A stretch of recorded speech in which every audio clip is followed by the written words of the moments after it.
Hello, and welcome to an episode of the Critic Diaries, where we break down episodes of the Vampire Diaries. I'm your host, Sassycritic, and so I just like to say that for episode 9 of the Vampire Diaries, my jaw was to the floor, and I had literally had to restrain myself from watching episode 10 because that ending, I was. Gosh, okay, we're gonna get there, we're gonna get there. The episode starts off with Bonnie, which you know that when an episode starts off with Bonnie, that we are off to a good start. All right. So, Bonnie is kind of sleeping in class and she ends up having dreams. She is following Emily, because Emily is kind of like haunting her. So she follows Emily into like, into the forest. And Emily is like, you know who I am. I need you to help me. It's very weary vibes. And so Bonnie gets scared. She ends up, waking up in class and she's freaking out, that sort of thing. She and Caroline aren't really talking to each other because Bonnie is refusing to give Caroline the necklace that Damon gave Caroline and Caroline gave to Bonnie. And in this episode, we kind of find out as to why this necklace is such a big deal. We already know that the necklace belongs to the Bennett family, right? It was handed down from Emily Bennett down to the generations, that sort of thing. Somehow it got lost along the way. Damon had it, and now it ended up with Bonnie. So Caroline is mad with Bonnie because Bonnie is refusing to give the necklace. And Elena being Elena is just like, why don't we all just get together? I'm sorry, I shouldn't make fun of Elena that way. I'm just not the biggest fan of Elena. You know what I realized about how I feel about Elena is, or rather, what I realized about Elena is that, how do I say this? Things don't happen to Elena. Things happen to people around Elena. Like, I'll give an example. In today's episode with the necklace, where Bonnie is the one that's haunted, Bonnie being, Elena's best friend. But in terms of what happens to Elena in this episode, she gets told by Stefan that he's going to not be in the school anymore. First off, I would just like to say, Stefan is not obligated to tell Elena this, because again, and I'd like to emphasize this from the previous episode, and maybe it was the episode before, but they're not together.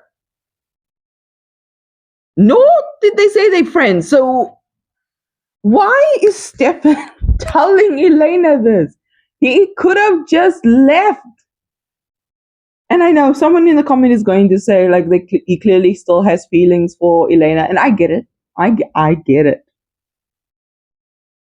But he's not obligated to say anything to Elena. Anyway, so Bonnie and Caroline are not talking to each other. Elena hosts an evening with Caroline and Bonnie so that the two of them can make up, that sort of vibe. Caroline ends up talking to Bonnie, the two make up, and so they end up spending the evening together as a group of friends. Caroline is like, let's do some weird supernatural stuff. They end up doing that. And Bonnie ends up calling her ancestor Emily. Something weird happens, like Bonnie goes to the bathroom, and then next thing you know, they're screaming, and Caroline and Elena, the door is shut, and they're trying to get Bonnie out, and like next thing you know, we see Emily in the mirror reflection, right? But we see Bonnie stand there, and she's just calm. And she walks out, and Elena is like, "Are you okay?" And Bonnie says, "I'm okay," and just walks past Elena and Caroline. Which, first off, I'd just like to say that is clearly not Bonnie. And two, she's clearly not okay. So we do find out that Emily possessed Bonnie in this episode. And this is where we find the link between the witches and the vampires. Well, I do remember mentioning it in a previous video about the Vampire Diaries, or maybe it was the one before, wondering what is the link to from witches to vampires. And we finally get the answer to that. Or rather, what's the link between the Bennets and the Salvatores? So we find that Emily Bennett, I'm assuming her surname was Bennett, she was the handmaiden to Catherine. And we know Catherine dated the Salvatore brothers, and we, turned Stefan into a vampire. But anyway, we get to know a bit more about that. So Emily and Damon had kind of a deal going on back in the day. And by back in the day, literally like during the Civil War days. So there was a fire at the church. This was mentioned at the Founders Day ball when everyone was there. And Catherine supposedly burned in the church fire, along with some townspeople. We find out that Catherine did not, in fact, die in that fire, even though Stefan says that, because Damon tells Stefan, Catherine actually didn't die, and I want to bring her back. Right?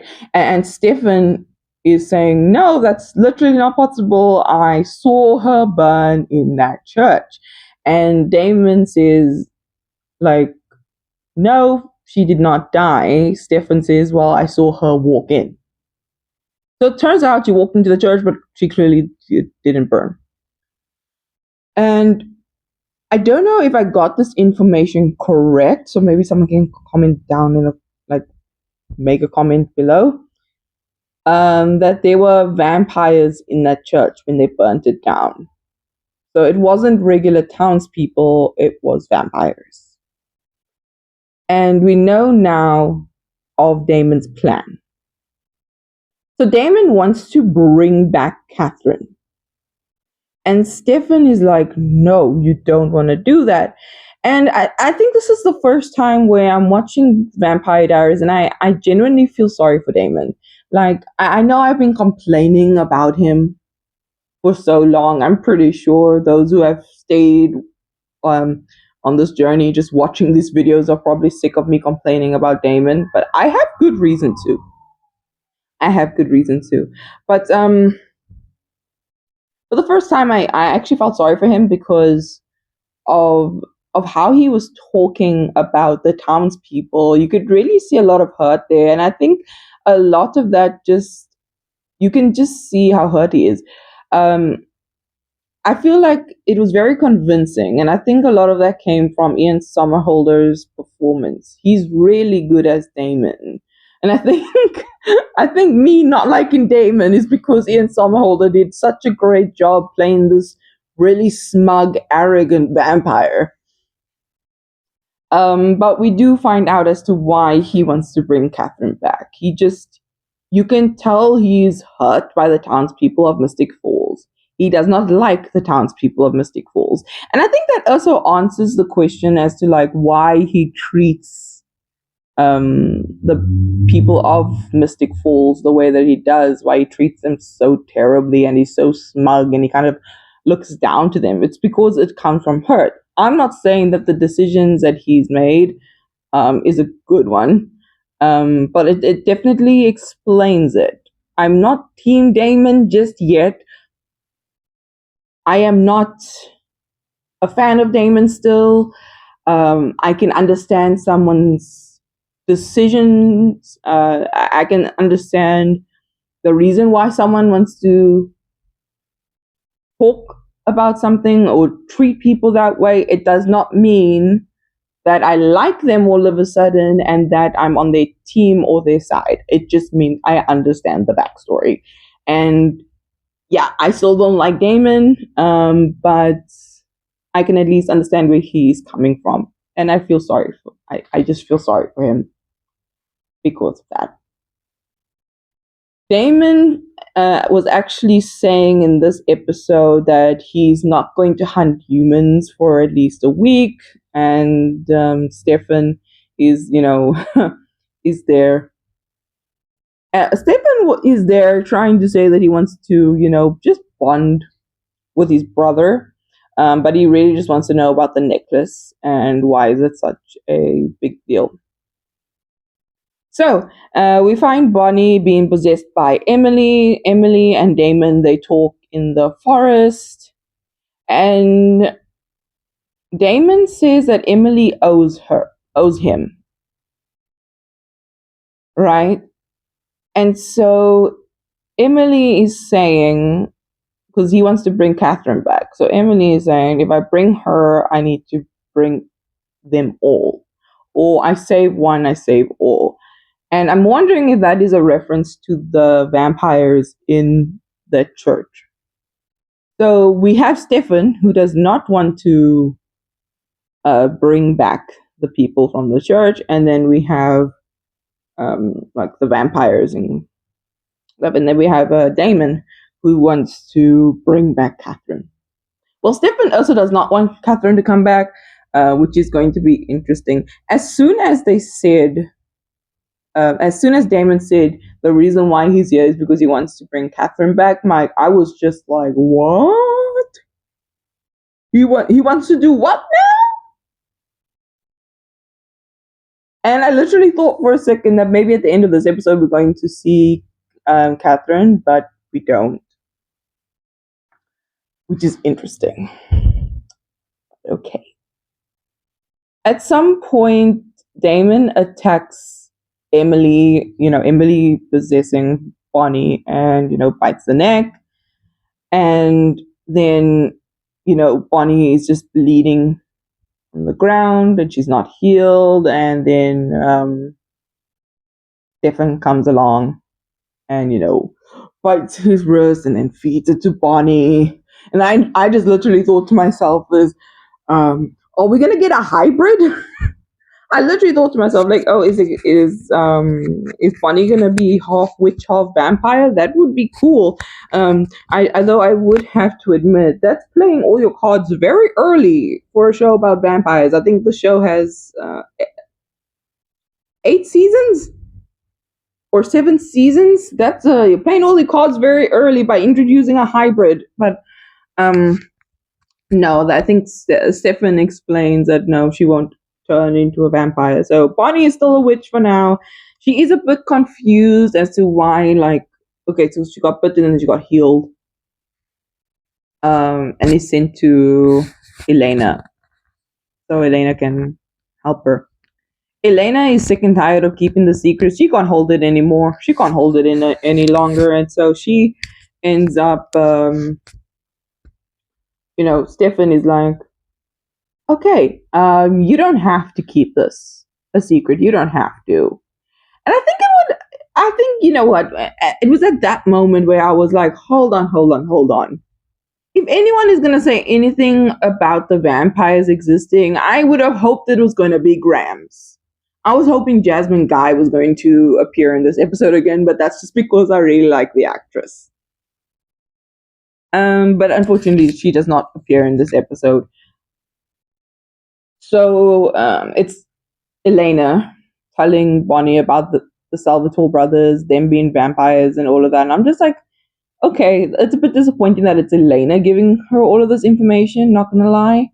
And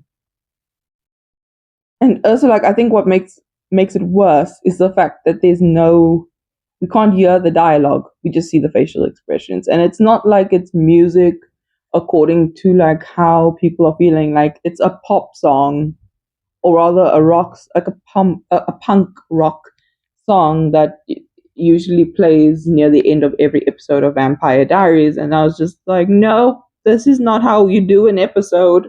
I was kind of disappointed at how the writers made that decision. But okay.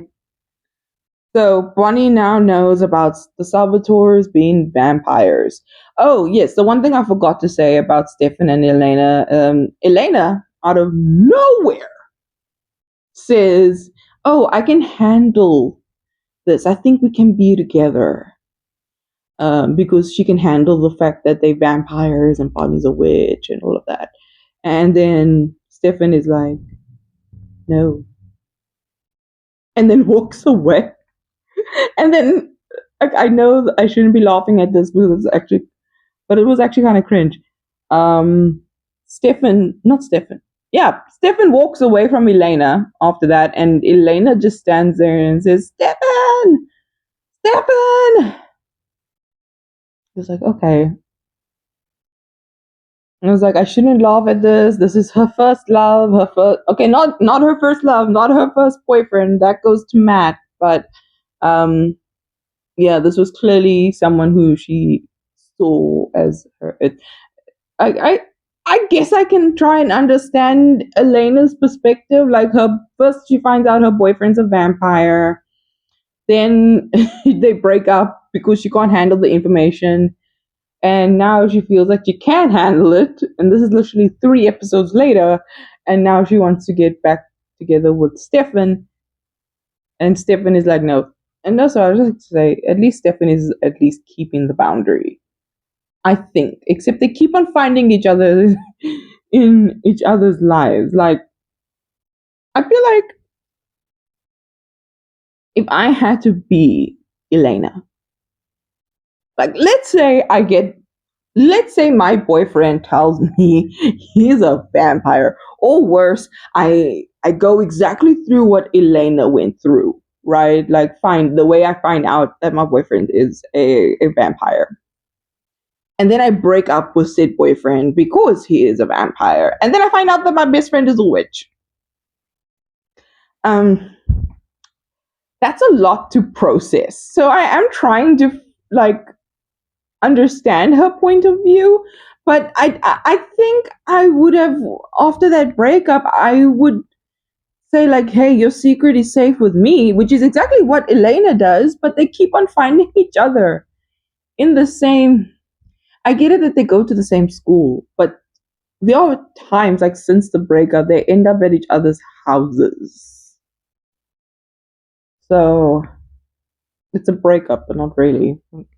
Okay, of course it's an official breakup, but yeah, you guys know what you guys know what I mean. So Stefan and Elena have officially broken up, and I don't think they will get together by the end of the first season. I think if they do, then I feel like that's gonna happen because it's kind of cliche when you think about it. And the show started in the early 2000s, so chances are they are gonna get together, Stefan and Elena, or there'll be a twist where Elena and Damon will get together by the end of the first season.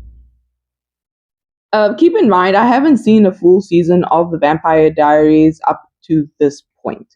So episode 9, when I'm talking about episode 9, it's the first time I've seen episode 9. So yeah, but I am aware that, like Catherine, Elena ends up dating both Salvatore brothers at some point. And so I feel like she's either going to get back with Stefan by the end of the first season, or she's going to get with Damon. I'm hoping neither will be the case. But anyway, moving on to, I guess, the B plot of this episode. Jenna is back. Yay. And there's this new history teacher in town. His name is Alaric Saltzman, or because the name is German, I'm not German, but maybe this is how you're supposed to pronounce the surname. Is it not supposed to be Alaric Saltzman? Because I know in German, if I'm not mistaken, the A, it's not men, it's man. So wouldn't it be Salzmann? I don't know. If you are German and you have watched this video, please comment down below the proper pronunciation. But I think for now, I'll just say Alaric Saltzman. So anyway, Mr. Saltzman, he's the new history teacher. He's giving Jeremy a new chance to to get higher grades because remember, Jeremy was doing substances with Vicky and then got the mind thing done with by Damon, and now he's doing well at school. And so it's like, oh, it's a bit late, but the teacher decides to give him a new, like another chance. And can I just say that when it comes to Mr. Saltzman, he's giving creepy vibes. Like as soon as he appeared in the show, I was literally like, this guy is a vampire. This guy is going to be a vampire, or maybe he's another witch or a werewolf. I just know this is not a human. This is probably a supernatural creature. Because it feels like he comes out of nowhere. But okay, fine. Let's I just found it weird how they emphasizing so much on the new history teacher. But maybe it's because he ends up going on a date with Jenna. By the way, he ends up going on a date with Jenna. Um, him and Jenna get along and stuff like that. They talk about their pasts. And, Jenna was talking about why she left Mystic Falls in the first place, which is because, Logan, who was the anchor man, cheated on her and then reeled her back in. And then they broke up with her and then she left. Right? So she was hurt by this guy too many times. And we know now that Logan was only interested in Jenna this time around because of the watch that was handed to Jeremy in the family. Right. So now we have this history teacher dating Jenna, and I was literally thinking to myself, why does Jenna get herself involved with men who are just I don't know, like maybe not have the best intentions, not necessarily as a love interest, but like something to do with the grand or the bigger schemes to do like with the town. So that happens. They go on a date. It seems like everything's going fine. And then at the end of the episode, Logan comes back. You know what I said to the TV screen when Logan came back? I literally was saying, as if I was talking to Jenna, I was literally like, kick him to the curb. Kick him to the curb. Do not allow this man into your house. Right? That's how the episode ended. I did see a bit of episode 10, and by a bit, I mean like less than 10 seconds, and I can see that the first scene starts off with Jenna and Logan. Caroline in this episode is interesting. So in episode 8, we do see that Matt and Caroline cuddle, and then we find out more about that in this episode. So we find that Matt actually left before the sun came out, and when they see each other at school, Matt is like, hey.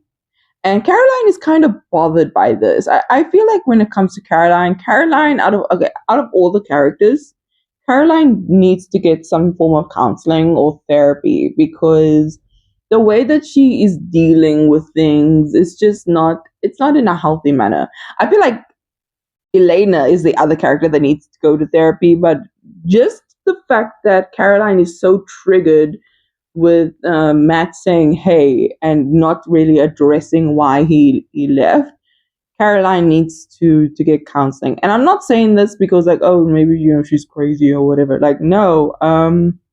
Caroline has gone through a lot. Like her parents' divorce, her father coming out as gay and moving to a different state. I think he moved to Texas, having a new partner. It's a lot for Caroline to take in. And like the Damon situation, it explains it. I, as the audience or an audience member, understand why she's like that. Doesn't mean I have to accept it, nor does it mean that I have to like or approve said behavior. So Matt and Caroline, they actually do get to talking later in the episode. Matt explains that I haven't really liked you as a person until we cuddled, and now I kind of feel different. And the two end up talking, and Caroline brings out snacks. And by snacks, I'm like, she brings out the whole pantry. Like, she brings out three different packets of chips, a packet of popcorn, and then three different, like, I think it's sodas. It looks like sodas, like can cool drink. Yeah. So a romance is brewing between Caroline and Matt. I feel like that's going to be an interesting one, especially to tell Elena, like, hey, I'm your best friend, but I'm kind of dating your ex. Like, oh, that's going to be so awkward, but I'm kind of looking forward to the next episode when that kind of unravels. I also want to see Bonnie in the next episode, seeing how she processed all this information. And obviously, we are going to be seeing like why Logan is back. We know Logan is part of that council with Caroline's mother and the mayor and the mayor's wife, and that they want to get rid of the vampires. So we know that's going on. So I am wondering as to why Logan is back in Jenna's life. I wonder if they're gonna do that whole cliche of like, I'm sorry, like I shouldn't have treated you like this. And then Jenna's gonna take him back, and then he, I don't know, somehow finds out about the whole thing, and then she gets mad, and they break up again. I don't know. I hope they don't do that. I also hope that Jenna does not take him back. um, I mean, I don't know what this Mr. Saltzman is up about, but there he is.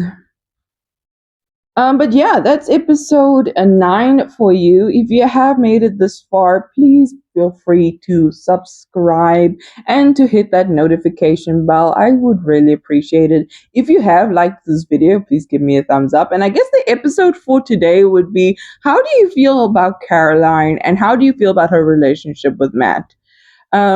Let me know down in the comments. But thank you so much for joining me. I'm having fun with these. I'll definitely be going ahead and watching episode 10. Sorry for the break in between. I was processing a lot of information, and then I went on vacation with the family, so I had no time to film. But I'm so glad to be back to be filming these episodes. I look forward to watching episode 10 and filming that. Maybe I'll film that today. You never know. But thank you so much for joining me along. And until the next one, I'll see you in the next one. Bye.